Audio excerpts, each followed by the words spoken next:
বাংলাদেশের সেনাবাহিনী আজ সংকটে। আমি যখন বলছি বাংলাদেশের সেনাবাহিনী আজ সংকটে, তখন আপনার মাথার ভেতরে প্রথম যেই চিত্রটি ভেসে উঠবে, আপনার মনে হতে পারে কোনো বাইরের শত্রুর আক্রমণ, কোনো বাইরের দেশের আক্রমণ বাংলাদেশের সেনাবাহিনীর উপরে হয়েছে। কিন্তু এই কথাটি খুবই অবিশ্বাস্য হলেও সত্যি যে কিছু হোমগ্রোন টোকাইয়ের বাচ্চা, কিছু হোমগ্রোন রাজাকারের বাচ্চা আজকে বাংলাদেশ সেনাবাহিনীকে প্রশ্নবিদ্ধ করতে চাইছে। তারা ক্রমাগতভাবে সেনাপ্রধান, বাংলাদেশ সেনাবাহিনী এবং কি অদ্ভুত সব নামে তারা বাংলাদেশ সেনাবাহিনীকে ডাকছে। আমরা বিভিন্ন সময়ে বিভিন্ন কারণে পলিটিক্যাল রেটরিক হিসেবে বাংলাদেশ সেনাবাহিনীকে কথা বলেছি, সমালোচনা করেছি, কিন্তু একটা ব্যাপার সব সময় মাথায় রেখেছি যে আমরা যদি কোনো সুনির্দিষ্ট কারো ব্যাপারে কথা বলেও থাকি, সেনাবাহিনীকে কখনো আমরা অ্যাজ এ হোল প্রশ্নবিদ্ধ কখনো করি না। কারণ বাংলাদেশ সেনাবাহিনীর প্রতি আমাদের এক ধরনের শ্রদ্ধা, কারণ এটা আমাদের একটা সার্বভৌমত্বের প্রতীক। সেই পোশাকটা, এই পোশাকের গল্প যখন আমি বলছি তখন মনে হয় একটা গল্প আমার বলে নেওয়া ভালো।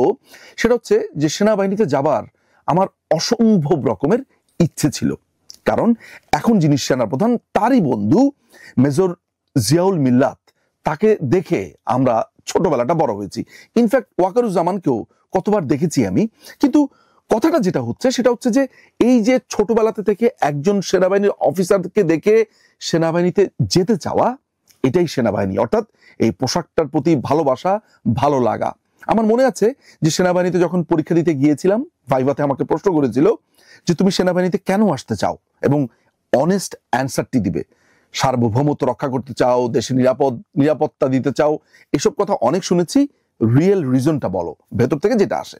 আমি তখন বলেছিলাম যে আমি চাই যত গুন্ডা সন্ত্রাসী আছে তারা আমাকে দেখে ভয় পাবে, আমি সেই কারণে সেনাবাহিনীতে যেতে চাই। উপস্থিতরত যে সেনা কর্মকর্তা যারা ছিলেন তারা হাসা শুরু করলেন এবং তারা আমার উত্তরটা পছন্দ করেছেন। তারা বলেছেন যে এটা আসলেই একটা অনেস্ট অ্যান্সার ছিল, খুব সরল একটা অ্যান্সার ছিল। ইয়েস, বাংলাদেশ সেনাবাহিনীর যে রেসপেক্ট, যে সম্মান, যে সন্ত্রাসীরা দেখলে ভয় পায়, এইটা সেনাবাহিনীর সৌন্দর্য। আজকে এই সেনাবাহিনীকে প্রশ্নবিদ্ধ করতে চাইছে, ক্রমাগতভাবে সেনাবাহিনীকে নানান ট্যাগে আপনার রূপান্তর করছে, নানানভাবে তাদেরকে বলছে। কারা বলছে? এই রাজাকারের বাচ্চা, রাজাকারের নতুন দল, জাতীয় নাগরিক পার্টি নামের এই টোকাইয়ের দল। এই টোকাইদের একজন প্রধান বা অন্যতম প্রধান হাসনাত আব্দুল্লাহ, যাকে সবাই হাবাদুল্লাহ নামে চেনে। এই হাবাদুল্লাহ একটি স্ট্যাটাস দেয়, ওই স্ট্যাটাসে সে কি বিকৃত করে কথা বলছে, উত্তরপাড়া, তারপর ক্যান্টনমেন্ট, মানে এমন একটা ব্যাপার যে সে বিরাট বড় এক হ্যাডম। সেনাপ্রধানকে জড়িয়ে বা তাকে ইঙ্গিত করে তাদের যে পুরো ক্ল্যানটা আছে, অর্থাৎ সে যখন একটা স্ট্যাটাস দেয় তখন ওই বাকি টোকাইয়ের বাচ্চা, যেমন এই আসিফ, নাহিদ, কষা সার্জিস, তারপরে ওই যে একটা বাবাখোর আছে চিটাগংয়ে, রাফি, এরা, তারপরে যে বিহারির বাচ্চাদের যে দল আছে ইনকিলাব মঞ্চ, তারপর হচ্ছে অ্যান্টি ফেসিস্ট কোয়ালিশন নামে আরেক বিহারির বাচ্চাদের দল আছে, এরা সবাই মিলে এক ধরনের আওয়াজ ওঠাবার চেষ্টা করে। আওয়াজ উঠলে যেটা হয় সেটা হচ্ছে তারা ঢাকা বিশ্ববিদ্যালয়ের ওই রাজু ভাস্কর্যের পাদদেশে 1000-2000 লোক বা এরকম 500 থেকে 2000 লোকের মতো জড়ো করে ভাঙচুর, হই হট্টগোল করে দেখানোর চেষ্টা করে যে তাদের সাথে অনেক লোক আছে। এদের সাথে যোগ দেয় জামাতে ইসলামী, শিবির, এদের সাথে যোগ দেয় হিজবুত তাহরির এবং অ্যান্টি বাংলাদেশ যতগুলো দল আছে প্রত্যেকে তাদের সাথে যোগ দিয়ে এইটা দেখানোর চেষ্টা করে যে তাদের সাথে জনতা আছে। কিন্তু এই প্যাটার্নকে আজকে ভাঙার সময় এসেছে। আমরা অনেকগুলো প্রশ্নও করতে চাই। এই হাবাদুল্লাহ বলেছে যে বাংলাদেশ আওয়ামী লীগকে নাকি পুনঃপ্রতিষ্ঠা করতে চায় সেনাবাহিনী। বাংলাদেশ আওয়ামী লীগ কি সেনাবাহিনীকে পুনঃপ্রতিষ্ঠা করতে হবে কেন? বাংলাদেশ আওয়ামী লীগ কি কোনো নিষিদ্ধ দল? বাংলাদেশ আওয়ামী লীগ কি এমন কোনো দল যে তাকে নতুন করে রিফর্ম করবার দরকার হয়েছে, নতুন করে তাকে কাজ করবার দরকার হয়েছে? আমি যদি সমস্ত কিছু বাদ দিয়ে বাংলাদেশের ইলেকশনের ডাটাগুলো অ্যানালাইসিস করি, বাংলাদেশ আওয়ামী লীগ যেবার হেরেছে, অর্থাৎ 2001-এর ইলেকশনে, সেইবারও বাংলাদেশ আওয়ামী লীগের ভোট ছিল 40 পয়েন্ট প্লাস। যিনি বা যারা সেই সময় জয়ী হয়েছিল বিএনপি, তাদের ভোট ছিল 40.86 অর সামথিং।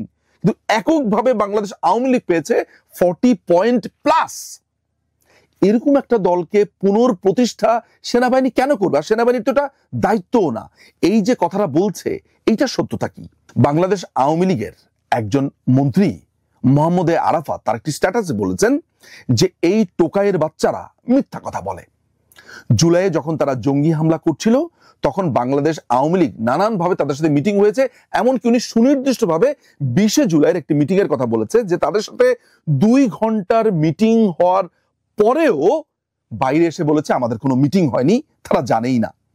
আমার কাছে যে ইন্টেল আছে গোয়েন্দা সংস্থার মাধ্যমে, এই হাবাদুল্লাহ এবং সার্জিস তারা বারবার তাদের নিরাপত্তা চেয়েছিল। তারা বলছিল যে আমরা এই আন্দোলনে নেই, আমরা এই আন্দোলন করতে চাই না, এটা নাহিদ করছে, এটা আসিফ করছে, এটা অন্যরা করছে, ওদের সাথে জামাত আছে, হিজবুত তাহরির আছে, আমরা এগুলোতে নেই। এই কথা বারবার বলে সেনাবাহিনীকে বলেছিল, কর্তা ব্যক্তিদেরকে বলেছিল, আওয়ামী লীগের বিভিন্ন শ্রেণীর নেতাদেরকে তারা বলেছিল। তো এই টোকাইদেরকে আপনি বিশ্বাস করবেন কিভাবে? সবচাইতে বড় ব্যাপার হচ্ছে যে এই টোকাই বলছে তার সাথে আরো নাকি অনেকেই ছিল। কারা ছিল? কোন আর্মি অফিসারের সাথে কথা বলেছে, কোন জেনারেলের সাথে কথা বলেছে, এবং বাংলাদেশ আওয়ামী লীগের ব্যাপারে সেনাবাহিনী কথা বলতে যাবেই বা কেন? ইয়েস, সেনাবাহিনী প্রধান একটি ইনক্লুসিভ ইলেকশনের কথা বলেছে। সেনাপ্রধান একা তো ইনক্লুসিভ ইলেকশন চাননি, ইউরোপিয়ান ইউনিয়ন চেয়েছে, আমেরিকা চেয়েছে, ইন্ডিয়া চেয়েছে, পৃথিবীর বড় বড় দেশগুলো, বড় বড় শক্তিধর দেশগুলো, ডেমোক্রেটিক দেশগুলো, তারা বলেছে যে বাংলাদেশে একটি ইনক্লুসিভ ইলেকশন হতে হবে। বাংলাদেশ আওয়ামী লীগ তো বাংলাদেশে কোনো নিষিদ্ধ দল নয়। বাংলাদেশ আওয়ামী লীগের কি বাংলাদেশে রাজনীতি করবার অধিকার কখনো হারিয়েছে? তাহলে বাংলাদেশ আওয়ামী লীগকে ছাড়া ইলেকশনের যেই কথাটা বা যেই প্রেশারটা তারা দিতে চাচ্ছে, তারা কে? এবং এই কথা বলে বাংলাদেশ সেনাবাহিনীকে সাধারণ জনতার এই মুখোমুখি করতে যে চাইছে, উদ্দেশ্যটা কি? যারা বাংলাদেশ সেনাবাহিনীকে প্রশ্নবিদ্ধ করতে চাইছে, এই তারাই সেমিনারে বলছে যে মুক্তিযুদ্ধের সময় যারা পাকিস্তানের পক্ষে ছিল, যারা মুক্তিযোদ্ধাদেরকে হত্যা করেছিল, তাহলে তাদের অবস্থান ঠিকই ছিল। এইটা প্রকাশ্যে বলেছে। তারা প্রকাশ্যে এও বলেছে যে 71-এর ঘাতক, নরঘাতক দেলোয়ার হোসেন সাঈদীর যে বিচার হয়েছে, এই বিচারের প্রেক্ষিতে তারা আওয়ামী লীগের নেতাকর্মীদের উপরে প্রতিশোধ নিতে চায়। তারা বলেছে যে এই সাঈদীর বিচারের প্রেক্ষিতে তারা আওয়ামী লীগের নেতাকর্মীদেরকে ফাঁসি দিতে চায়। এই পাকিস্তানি, এই রাজাকারের বাচ্চারা আজকে সেনাপ্রধানকে সাধারণ মানুষের সামনে মুখোমুখি করেছে এবং এমন একটা অবস্থাতে নিয়ে যাচ্ছে যে যেন বাংলাদেশটা একটা লক হয়ে গেছে। এই টোকাইয়ের বাচ্চারা কাকে ধমক দেয়? সেনাবাহিনীকে। সেনাবাহিনীকে ধমক দিয়ে তারা কি প্রমাণ করতে চায়? অ্যান্টি ফেসিস্ট কোয়ালিশন নামের আরেকটা বিহারি দল আছে, যারা শাহবাগে দাঁড়িয়ে বলছে মোল্লা তেরা খুন সে ইনকিলাব আয়া হে, অর্থাৎ যুদ্ধপরাধী কাদের মোল্লার রক্ত বেয়ে নাকি বিপ্লব এসেছে। এই টোকাইয়ের বাচ্চারা আজকে সেনাবাহিনীকে ধমক দিচ্ছে। এই সেনাবাহিনী আমাদের কাছে একটা শৌর্য বীর্যের প্রতীক ছিল এবং আছেও। এই সেনাবাহিনীকে রাস্তার 2 পয়সার টোকাইরা যখন ধমক দিচ্ছে, যখন তারা 200-300 লোক জড়ো হয়ে সেনাবাহিনীকে দেখিয়ে দিবে, গুড়িয়ে দিবে, ক্যান্টনমেন্ট শেষ করে দিবে, পুড়িয়ে দিবে, এগুলো বলছে, তখন আমাদের সেনাবাহিনী চুপ করে কেন? আমরা বাংলাদেশ সেনাবাহিনীর সাথে আছি, থাকবো। ইয়েস, সেনাবাহিনীকে নিয়ে সমালোচনা করেছি, সে সমালোচনা করব এবং সেটা যৌক্তিক সমালোচনা। কিন্তু সেনাবাহিনীকে গুড়িয়ে দেব, সেনাবাহিনীকে পুড়িয়ে দেব, ক্যান্টনমেন্ট শেষ করে দেব, এই সাহস এই বাংলাদেশে এরা পেল কোথায়? এবং বাংলাদেশ সেনাবাহিনী এখনই তাদের সুবর্ণ সুযোগ যে তাদের এই পোশাক, তাদের এই ডিসিপ্লিন বাহিনীকে যারা প্রশ্নবিদ্ধ করেছে, তাদেরকে কঠিন জবাব দেবার। এই 2 টাকার ফকিন্নির বাচ্চারা বাংলাদেশ সেনাবাহিনীকে এইভাবে অপদস্থ করছে, অপমান করছে এবং একজন বাংলাদেশের নাগরিক হিসেবে প্রতিনিয়ত সেটা সহ্য করছি। কেন সহ্য করব? বাংলাদেশ সেনাবাহিনীর কোনো জেনারেল নাই, বাংলাদেশ সেনাবাহিনীর major, colonel, junior officer, senior officer, তারা এগুলো দেখে না। আমি বুঝি না, তাদের খারাপ লাগে না? আমি যদি একজন সাধারণ নাগরিক হিসেবে আমার এত খারাপ লাগতে থাকে, আমার ভেতরটা জ্বলে পড়ে যেতে থাকে, তাহলে সেনাবাহিনী খারাপ লাগে না? তাদের তো পোশাক, তারা তো চাকরি করছে। এই 2 টাকার 2 পয়সার এই কুত্তাগুলা তারা যখন এইসব কথাবার্তা বলছে, এই 2 টাকার এই টোকাইগুলো যখন সেনাবাহিনীর দিকে আঙুল তুলছে তখন তারা বসে বসে কি করছে, কি দেখছে, কি চায়, আর কি দেখতে চায় তারা? সেনাবাহিনীকে নামিয়ে কোথায় নিয়ে এসেছে? সেনা প্রধানের সাথে বাংলাদেশের প্রত্যেকটা মানুষ আছে, প্রত্যেক লোক আছে। আমি মনে করি সেনাবাহিনী নিশ্চয়ই এই টোকাইয়ের বাচ্চাদের উচিত শিক্ষা দিবে। সাধারণ জনতা সেনাবাহিনীর সাথে আছে, সেনাবাহিনী সাধারণ জনতা ভাই ভাই। এটাই হোক আজকের স্লোগান।